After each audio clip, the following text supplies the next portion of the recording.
शिवसेनेचे आमदार संजय गायकवाड आपल्यासोबत आहे. आपण त्यांची बातचीत करणार आहोत. एकनाथ शिंदे पुन्हा एकदा ग्राउंड झिरोवरती दाखल होत आहेत आजपासून. काय म्हणाल? नाही साहेब, आजारी होते आणि आता परत त्यांनी कामकाज सुरुवात केली. त्याच्या स्वभावाप्रमाणे त्यांना गप्प बसवल्या जात नाही. खरं तर डॉक्टरांनी आरामाचा सल्ला दिल्यानंतर देखील अधिवेशन चालू आहे आणि त्या काळामध्ये लोकांचे प्रश्न सोडवायचे आहेत आणि त्या प्रेमापोटी, त्या भावनेपोटी साहेब आज परत विधान भवनामध्ये येत आहेत आणि कामकाजात सहभागी होत आहेत. वारंवार बत्ती गुल होते महाराष्ट्रामध्ये आणि आता तर चक्क मंत्रालयामध्ये बत्ती गुल झाले, कामकाज ठप्प झालं आहे मंत्रालयाच्या ग्राउंड फ्लोअरचं. नाही, MSCBचं अक्षम्य असं दुर्लक्ष संपूर्ण महाराष्ट्रामध्ये होत आहेत.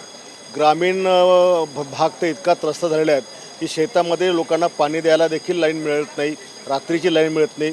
सिंगल फेज देतात ते रात्री 10 नंतर देतात. त्याच्यामुळे विद्युत पारेषण कंपनीने स्वतःचं आत्मचिंतन करून या सगळ्या व्यवस्थेला पूर्ण म्हणजे पूर्वस्थितीमध्ये आणायचा प्रयत्न केला पाहिजे. नक्की साताऱ्यामध्ये पण अशी दुर्दैवी घटना घडली आहे. फलटणमध्ये विजेचा धक्का लागला आणि त्यामुळे 4 जणांचा बळी गेला. त्यामध्ये एकाच कुटुंबातील 4 लोक असल्याचं बोललं जातं आहे. कशा पद्धतीनं पाहता याकडे? नाही, खूप दुर्दैवी घटना आहे. 4 लोकांचा मृत्यू होणं ही महाराष्ट्राकरता खूप दुःखद घटना आहे आणि अशाच घटना ग्रामीण भागामध्ये सुद्धा कुठे घरांना आग लागणे, कुठे गव्हाच्या शेतामध्ये इलेक्ट्रिकची केबल पडून ती राख होऊन जाणे, कुठे उसाला आग लागणे आणि त्याच्यामुळे एखाद्या शेतकऱ्याचा विजेला धक्का लागून मृत्यू होणे. त्याच्यामुळे MSCB बेजबाबदारपणे महाराष्ट्रामध्ये वागत आहे आणि म्हणून या विद्युत पारेषण कंपनीवर मुख्यमंत्री मोदींनी जरा कडक कारवाई केली पाहिजे अशी माझी भावना आहे.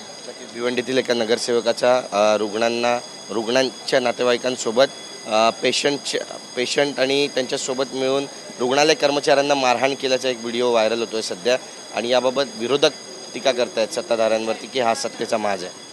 बघा, हा सत्तेचा वगैरे काही माज नाही, मी त्याचं काही समर्थन करणार नाही. पण मी सुद्धा गेल्या 40 वर्षापासून शासकीय रुग्णालयामध्ये माझा संबंध येतो. त्या ठिकाणच्या कर्मचाऱ्याला अक्षरशः माज आलेला आहे. पेशंटसोबत नीट वागत नाही. अगदी डिलिव्हरीच्या करताना त्या बायांना मारहाण केली जाते, त्यांना चिमटे घेतले जातात, त्यांना घाणेरड्या शिव्या दिल्या जातात. ज्या वेळेला पेशंट आणला जातो तर तिथे आतमध्ये नेण्याकरता स्ट्रेचर राहत नाही, स्ट्रेचरची माणसं गायब असतात आणि स्वाभाविकच पेशंटचे हाल पाहून एखाद्याच्या भावना त्या ठिकाणी भडकणं हे स्वाभाविक आहे आणि ही वेळ कर्मचाऱ्यांनीच त्या लोकांवर आणली असेल. कोण्या नगरसेवकाला किंवा कोण्या लोकप्रतिनिधीला कर्मचाऱ्यांना मारहाण करायचा त्या ठिकाणी काही शौक नाही आहे, परंतु हे चिंतन केलं पाहिजे की अशी स्थिती लोकांवर काय येते.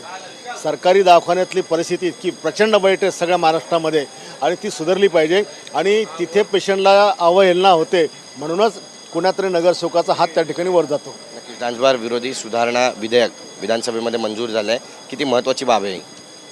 डान्स बार हे तर अगदी एकनाथ शिंदे साहेबांनी 16 डान्स बार तोडले होते, RR पाटलांनी बंद केले होते, परंतु काही ना काही पळवाट काढून हे डान्स बारवाले सारखं महाराष्ट्राचा पैसा लुटतात, महाराष्ट्राच्या तरुणीला बर्बाद करतात आणि त्याच्यामुळे गोरगरिबांची लेकरं याच्यामध्ये बर्बाद होतात.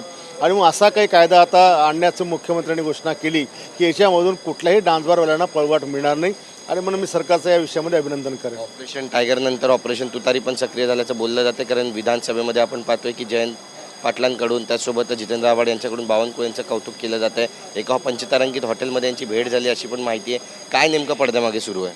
नाही, असं काही नाही आहे. बावनकुळे साहेबांच्या कामाचं कौतुक संपूर्ण महाराष्ट्रच करतोय, प्रत्येक आमदार करतोय की त्यांनी जे रेवणीमध्ये आमूलाग्र बदल आणले, जे कायदे आणले, जे जुने अतिशय 50-100 वर्षाच्या कायद्यांमुळे शेतकऱ्यांना गोरगरिबांना न्याय मिळत नव्हता, वर्ग 2च्या जमिनी 1मध्ये होत नव्हत्या, सातबाऱ्याचा नोंदी होत नव्हत्या, ह्या सगळ्या गोष्टी बावनकुळे साहेबांनी केल्यामुळे त्यांचं अभिनंदन सगळेच करतात. पण याचा अर्थ असा नाही की कुठेतरी तुतारीशी जवळीक होत आहे आणि तुतारी प्रवेश करत आहे. मला वाटतं जोपर्यंत पवारसाहेब जिवंत आहे तोपर्यंत असं काही होणार नाही. आमची बातचीत केल्याबद्दल. कॅमेरा पर्सन योगेश गुरवचा, गिरीश गायकवाड, TV9 मराठी, मुंबई.